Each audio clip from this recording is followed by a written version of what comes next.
Hey y'all, welcome back to my channel, Bourbon and Bones. It is my second episode and I'm very excited to be putting it on for you all. I can't wait for the day where I don't have to tell you which number we're on. It'd be a little silly to be like, oh, this is my 827th episode. But as it stands, this is my second episode. And I'm very excited that you're here with me. Hopefully this is you're returning with us, and if not, I hope that you like what you see and what you hear. If you do, like and subscribe below, and share with people who enjoy bourbon and history and fossils. We're always excited to share knowledge with each other. That's one of the biggest points of bourbon is sharing. It's opening up a bottle and exploring it together with friends, and and it's not for hoarding. It's for opening and just enjoyment. I mean, that's the best part. It's sharing knowledge and stories, and most of bourbon is story related. And we're going to get into the story of one of my favorite daily sippers here in just a few minutes. And a daily sipper is something that is usually a lot more common. You find along, you might have a barrel proof, something that you got to chew through for a little bit, or a single barrel, something that's a little exacting for a flavor. And you might want to round off the night with something just a little bit more basic, or you don't feel like digging through anything complex. You want just a nice, good bourbon for the day.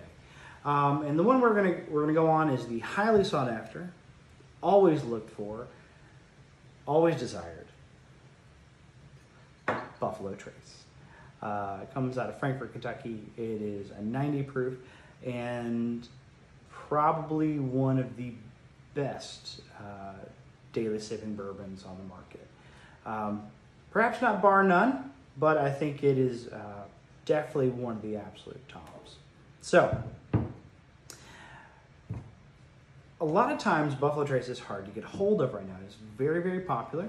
I can really only ever find it at my local Costco. I get it for $25 for a liter, and usually that's about the price for a fifth. So it's really exciting for me to get that. I usually buy a few bottles and shove a few bottles into a different cart, and my girlfriend doesn't see it, and so I only get kind of yelled at about it because we've already bought it and it's too much of a hassle to return. So don't tell her, even though she watches these videos and I'm going to get yelled at anyways. Trust me, it's definitely worth it. It's worth a good stern talking to, at least.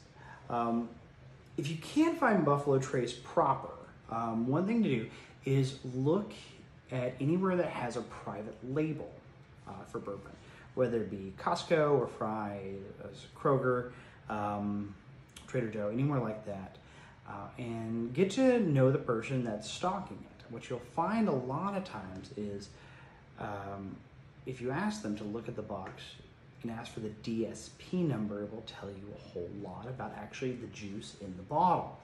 So DSP stands for Distilled Spirits Plant, and that means where it was made. And Buffalo Trace is KY, Kentucky, 113. And that's really important to know, because if you're looking for Buffalo Trace itself, and you start getting to know people, people that work in the liquor store, your liquor store, or your grocery store, just ask them, hey, what is the DSP number on the box? Eventually you'll make a friend, and they will eventually tell you, hey, it is DSP 113, 31, 1, something like that. Well, 113 then tells you it's Buffalo Trace, and the likelihood is that it's actually just Buffalo Trace proper. There are a few things, like there are a few private label Blantons out there that are going to be a little bit higher in price. But nevertheless, a lot of those secret bottles are out there. You got to do some digging, but that's also part of the fun of bourbon, is the exploration of discovery. So without further ado, let's go ahead and dig into some history of Buffalo Trace. So little caveat, Buffalo Trace's history is full of names of some of the most sought after bourbon that you will hear about. And I think you'll see why.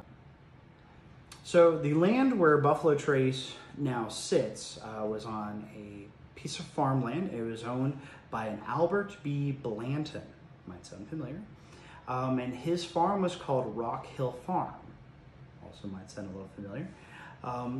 And he started making bourbon there, or at least the early stages of whiskey. And in 1870, a gentleman by the name of Colonel E.H. Taylor purchased the land. So, and he was a Kentucky colonel, not a military colonel, and we'll get into that when we cover E.H. Taylor. Well, he bought the land and the distillery, and he changed the name to OFC Distillery. And that stands for either Old Fire Cooper or Old Fashioned Cooper. And depends on who you talk to and what historian you talk to, it's one of the two. And honestly, some of the paperwork is a little bit of both. So, 8 years after Colonel H. Taylor bought it, a gentleman by George T. Stagg purchased it, and in 1904, when he retired, as a retirement gift, the distillery renamed the distillery to Stagg Distillery. And so in 1929, the distillery was then sold to Shinley, who was a very large spirits company, and that lasted all the way until 1992 when it was bought by Sazerac. Sazerac you may have heard of because they actually still produce a Sazerac rye and a bourbon. And the Sazerac was invented down in Louisiana, in New Orleans, and it is quite a cocktail, and we will definitely be covering that. It's one of my favorite rye cocktails. Anyways, they bought it, and in 1999, Stagg Distillery was renamed and reproduced as Buffalo Trace. The reason why they chose Buffalo Trace is that long before Blanton actually owned the property, hundreds of thousands of years before, buffalo roamed all over the country, and one part they always crossed the Kentucky River was right where the distillery now sits.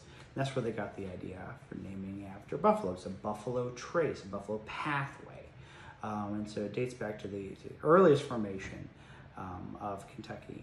And so that's where the name comes from. That's the history. And we've dug into that, I think, pretty well for tonight. So let's go ahead and dig into the bourbon. And just like last time, we are going to start neat, give it a little break, and then do with a little bit of water. And then we'll transition from there. So, all right. So, again, with our 2 glasses in hand, give a nice little swirl, get it to wake up.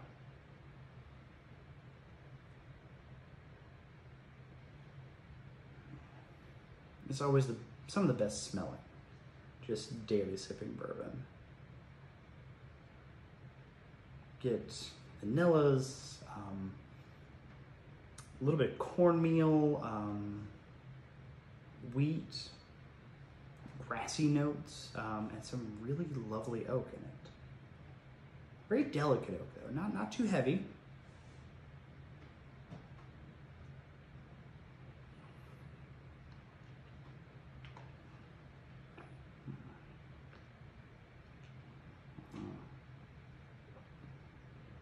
Bourbon is always so buttery. It is just a lovely velvet in the glass. But you get right away the rye. It comes up, nice baking spices, toasty bread, little caramel, little vanilla. Kind of finishes with a little bit of tobacco and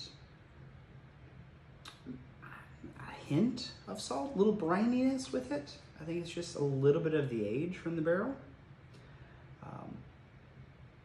That was a beautiful flavor, you know.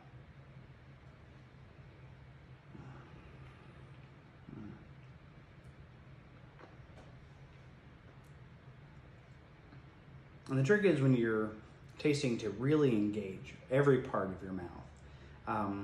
It's often called the Kentucky Chew, and you pull it and slosh it to cover every part of your tongue, the roof of your mouth, your cheeks. Pull out every bit of flavor you can. And that way you really can taste the true complexity of a great bourbon like this. This finish is nice and sweet and settles well. It never turns sour. It never dips in the complexity of it. It's a fantastic daily sipper.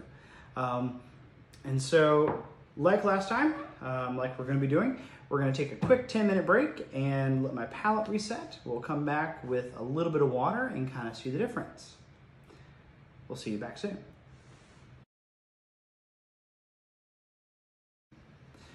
All right, welcome back. It has again been 10 minutes in YouTube land for me. So, like before, we're going to do it again with a little bit of water. And again, it's about 2 ounces, for my recipe, it's about 2 ounces of bourbon and about an ice cube. Let it in there, let it sit. You'll see it slowly creep out and run through.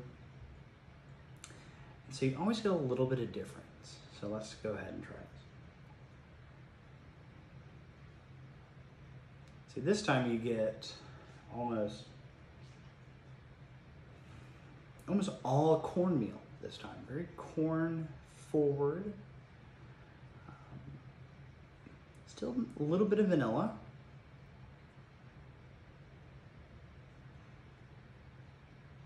Maybe even a little bit of berry of some kind, like raspberry maybe? Something like that.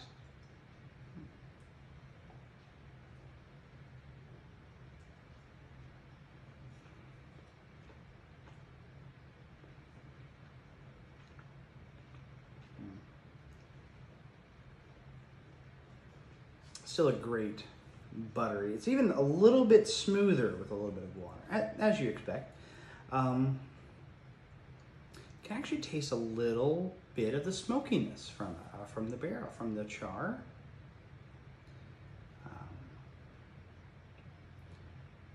The tobacco, I think, is a little lost there.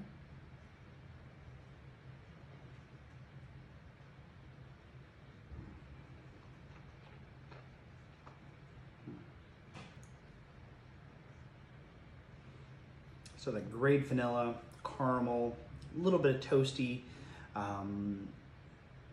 cinnamony, nutmeggy kind of baking spice flavor that you get from the rye bill. Always great. I personally love it with a little bit of water. I think it kind of pulls a few things back and it makes it a very just sippable bourbon. Yeah, still finishes. Great sweet little caramels going on. Always a wonderful bourbon. I just can't sing Buffalo Trace's praise enough. They make an incredible product. I mean, a ton of these companies back there make wonderful things. I think Buffalo Trace is, I think out of the big three, it's the smallest of the big three companies out there. But Sazerac, Buffalo Trace is making some of the most sought after product, I think for a reason. I think they've got a great recipe, and if you have an opportunity, if you've never had it before, get out there and dig for it, find a little bottle of it, find a third-party label of it even. Get out there and just you've got to try this bourbon. So quick transition for us. Now we're getting to the bones portion of things. And as you remember, last week we talked about Spinosaurus aegypticus, a dinosaur from the late Cretaceous. And this time we're going to go back a little bit further, and by a little bit I mean 10 billion years. And this is a fun piece for me. This is iron. I actually took this off the beach in Waukegan, Illinois. Right off the coast of Lake Michigan, off a huge chunk of it. And I love iron. Iron, I think, is one of the most interesting elements on the periodic table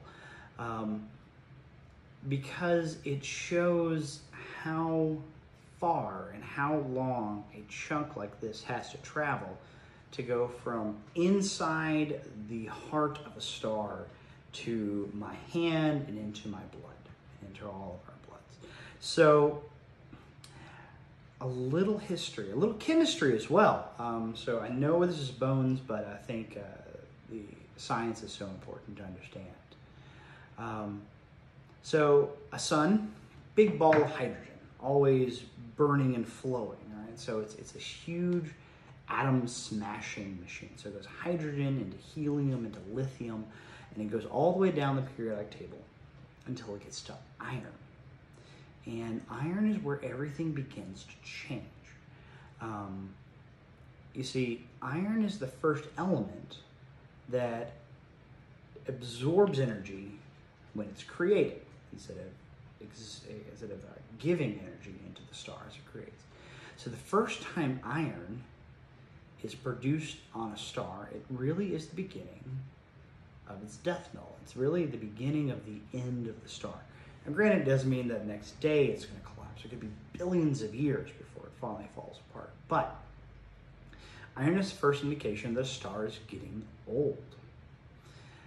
So iron is produced by elements crashing together and creating heavier and heavier elements, and they absorb more and more energy. And eventually the star just runs out of fuel. And it collapses in on itself, and it expels its guts in supernova.